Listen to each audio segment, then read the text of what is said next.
to hear before we do a little bit of review and then get into today's. Well, we talked about Dr. William Glasser's choice theory and significance, belonging, and safety, and then also about ropes. Yep, we talked about ropes, and we used ropes to set up ground rules, right? And so again, we talked about that being a mnemonic device. I like using mnemonic devices just because it's easy to do that.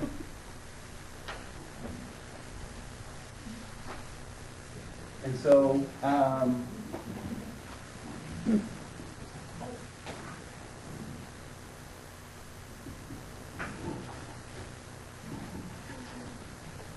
so we just talked about using ropes as a, thank you. Easier in your wardrobe. Yes, yes, yes.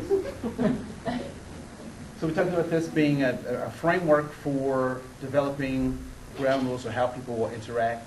And this was just a model. I like metaphors, and I talk about the ties that bind us together. And if you break one piece of spaghetti, it's easy, but if you put them all together in a bundle, it's difficult to break, blah, blah, blah, blah. So I like that concept. And typically what we talk about is, respect or openness or, participation, education, or, sense of humor or sense of purpose, that kind of stuff. So really using that to establish some stuff with your groups is important. Other things that folks thought were important or useful to use. Have you been able to use any of the stuff that we've kind of talked about, either theoretically in how you deal with people, change how you deal with people, or some real practical ways of setting up your groups and working with folks? Yes. Well, I've been trying to look at it from the perspective that we all step into different shoes first thing in the morning, and just because you get up, you get dressed, you come to work, doesn't mean we're trained and come across your path and different things happen on the way to work. And so, however your day starts out, maybe then teach how or direct their attitude for the rest of the day. Okay. And how to move beyond it. Okay. Cool. Other folks?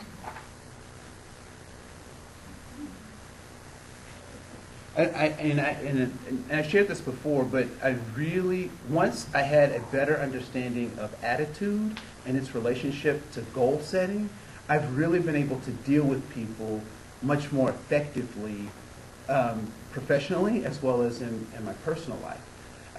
Because it's easy to get distracted by the negative attitude that people display and not focus on the real problem or the real solution, which is helping them to achieve their goal. And even myself, when I find myself in a bad mood or a bad attitude, I have to readjust and reassess myself. What is my goal from this? What am I accomplishing by having this frame of thought or this mindset? So there's that. Just want to do a little bit of review. We talked about being goal-oriented, and what did we identify as the three primary goals that people have? They were mentioned a little bit earlier in our conversation. Yep, safety is one. Belonging.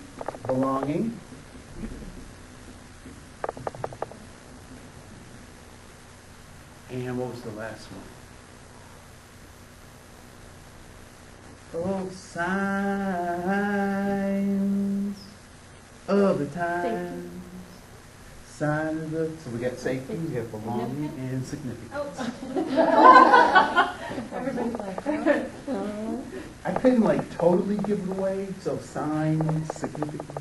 All right, so these are the three goals that people typically are trying to achieve or go after. And when we move towards our goals, we're said to be what? Starts with pro and ends in active. Proactive. Yes. And then when we move away from our goals, we're said to be reactive, right? And I was having a conversation, they were having a difficulty understanding how being reactive is moving away from your goals. And what I tried to explain is that any off-purpose behavior is responding negatively to your goal, if that helps at all. That any off-purpose behavior is taking you away from your goal. So you're reacting negatively to your goal, if that's helpful. I just had an email like that from a client today. They basically said, well then I'm just not gonna do that. And I'm like, but your goal is to do that.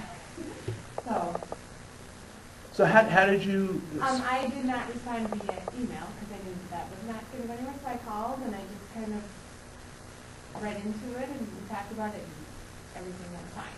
Okay. But I knew that as soon as I read that email, she did not, I sent out the first email and she did not, she read it the way she wanted to and it was reactive. So she didn't understand what I was trying to say or whatever, but it was very reactive against what her goal was. And then I just called her. I feel like phone calls are a lot better communication. Yeah, they are. It's typically, yeah. Yeah, especially when you get an email that's a little. Well, it's really funny because Cindy and I, when we called in Roxy Moore on a case once, Maxie. Yeah. We called her in on a case because it was very interesting that our proactive strategies was actually damaging the family and causing them to become more reactive to our implementation. And it's funny because as a government entity, and please don't take this the wrong way, but we operate, the system operates from a deficit model as opposed to looking at gifts and talents of folks. And so we are typically responding to a lot of stuff as opposed to actually being able to give some people some proactive stuff. And I think the folks in this room are really good at giving people proactive things, but I think the system as a whole is designed to be responsive to, to people's needs, and people only come to us when they're in trouble, right? And so one of the things that we had to do in our analysis, we figured out that the best thing for that particular family was to take us, being the county, out of their life. Because the more we intervened, the more problems we saw, which meant that we had to pour more resources to alleviate that problem, which also meant that we saw more problems and blah, blah, blah, blah. And so, and I don't even know how the kids are now, but I know that we had to take ourselves out if that family was actually going to function effectively. And that kind of is and so attitude is based on the achievement of the goal or the limited access that one might have to their goal, right? So we've talked about that.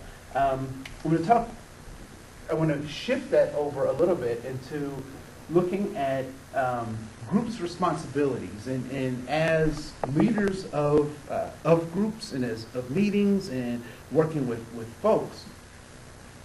Many of you know this model in terms of child responsibility and adulthood and tweenness, right?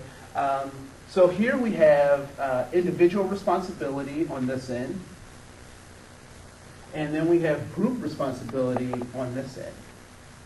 And and if we think about this would be childhood, where there's little responsibility on the individual's part, and then here would be adulthood, which is where the individual has a lot of responsibility on their own. And so part of our job is to hit the sweet spot in terms of working with our groups, that as the leader, I have some responsibility, but the group also has responsibility. All right?